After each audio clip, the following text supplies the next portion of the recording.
حضور علیہ السلام سے جب پوچھا گیا کہ سب سے بڑا گناہ کون سا ہے، تو آقا کریم علیہ السلام نے فرمایا کہ سب سے بڑا گناہ یہ ہے کہ ان تجعل للہ ندا، کہ تو اللہ کے ساتھ کسی کو شریک ٹھہرائے، وہو خلقک، حالانکہ اس نے تجھے پیدا کیا، تجھے تخلیق کیا، تو اس کا شریک بنا کے بیٹھ جائے کہ یہ سب سے بڑا گناہ ہے۔ تو راوی نے عرض کی قل تو ثم یو، حضور پھر اس کے بعد تو آقا کریم نے فرمایا ثم ان تقتل ولدک خشیۃ ان یطعم معک، تو بچے کو اس لیے قتل کر دے کہ یہ کس طرح میں اس کو پال سکوں، بچے کو ضائع کر دینا، اس کو قتل کر دینا۔ اللہ فرماتا ہے نحن نرزقکم وإیاہم، ہم تمہیں بھی رزق دیتے ہیں، ان کو بھی دیتے ہیں۔ تیسری بات حضور نے فرمایا ان تزانی بحلیلۃ جارک، آپ ہمسائے کی بیوی کے ساتھ بدکاری کریں تو یہ بڑے گناہوں میں سے۔ ہمسایہ ماں جائے کی طرح ہوتا ہے، اس کی دیوار سانجھی ہوتی ہے، اس کی عزت سانجھی ہوتی ہے، اور اگر کوئی شخص طاق میں رہے اور ہمسایوں کے گھر گھس کے ان کی آبرو ریزی کرتے تو یہ تین بڑے گناہ جو ہیں ان میں سے ایک بڑا گناہ اللہ کے محبوب علیہ السلام نے ارشاد فرمایا۔ حضرت عبداللہ ابن مسعود رضی اللہ تعالیٰ عنہ سے یہ روایت مروی ہے کہ لا احد اغیر من اللہ عز وجل، اللہ سے زیادہ کوئی غیرت مند نہیں، اللہ سب سے زیادہ غیرت مند، اور اس کی غیرت کا تقاضا یہ ہے وَلِذَالِكَ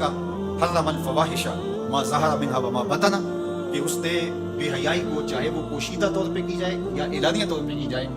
اس کو پسند نہیں کیا، اور اس سے اس نے منع کر دیا، تو روک دیا، حرام قرار دیا، اس لیے کہ وہ خود غیرت مند مالک غیرت کا سبق دیتا ہے اپنی مخلوق کو۔ اللہ تعالیٰ قرآن مجید میں ارشاد فرمایا وَلَا تَقْرَبُوا الْفَوَاحِشَ مَا ظَهَرَ مِنْهَا وَمَا بَطَنَ، فحش کام کے قریب نہ جانا، وہ اعلانیہ طور پہ کرو یا وہ مخفی طور پہ کرو۔ تو مفسرین نے لکھا کہ جو بدکاری ہے وہ مخفی فحش ہے، اور شراب نوشی یہ اعلانیہ فحش ہے۔ شراب نوش جو ہے وہ چھپ نہیں سکتی، بدکار بعض اوقات ایک مدت کے لیے چھپ جاتا ہے، لیکن یہ بات ذہن میں رکھیے کہ جو بدکار ہے وہ دنیا کے اوپر رسوا ضرور ہوتا ہے، اس کے چہرے کا نور چھین لیا جاتا ہے اور اس کے اوپر مصیبتیں مسلط کر دی جاتی ہیں، اور اللہ کے قہر و غضب کا شکار ہوتا ہے، اس کی دعائیں قبول نہیں ہوتی، نیک لوگوں کی دعاؤں سے اس کا حصہ نکال لیا جاتا ہے، لیکن بہرحال ایک مدت کے لیے چھپ جاتا ہے۔ لیکن شرابی اپنے جرم کو نہیں چھپا پاتا، تو کہا کہ جو مخفی جرم ہے وہ بدکاری ہے، اور جو ارشاد فرمایا قرآن نے کہ جو ظاہر جرم ہے اس سے مراد جو ہے وہ الخمر ہے، شراب ہے، اور ہر نشہ دینے والی چیز سے حرام یہ حرمت ہے، کل مسکر خمر وکل خمر حرام، فرمایا ہر نشہ آور چیز شراب ہے اور ہر شراب حرام قرار دے دی گئی۔ اب یہاں بھی لوگ دلیلیں لے کے بیٹھ جاتے ہیں، میاں وہ بھی ایک مشروب ہے، اس سے کیا فرق پڑتا ہے، میاں جب رب نے کہہ دیا تو بات ختم ہو گئی۔ ایک یہودی کے پاس ایک مسلمان مہمان ٹھہرا تو اس نے انگور پیش کیا، تو اس نے بڑے شوق سے لیے، تو تھوڑی دیر کے بعد وہ شراب لے آیا، اس نے کہا استغفر اللہ میں مسلمان ہوں، میں شراب نہیں لیتا، تو اس نے ہنس کے کہا یہ جو انگور آپ نے کھائے ہیں شراب اسی سے کشید ہوتی ہے۔ تو اس مسلمان نے کہا کہ آپ کی اہلیہ کدھر ہے، تو اپنی اہلیہ کو بلا لایا،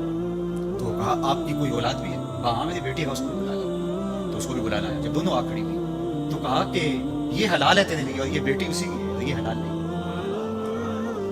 تو جب اس یہودی نے یہ بات سنی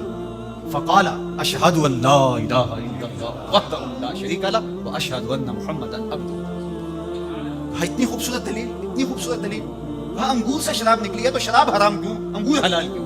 تو کہا مجھے یہ بتاؤ کہ تمہاری بیوی تمہارے لیے حلال ہے، تمہاری بیٹی تمہارے لیے حرام کیوں؟ کہا بات سمجھ میں آ تو میرے رب نے بعض کا تو اس کی حکمتیں ہمارے علم میں نہیں ہوتی،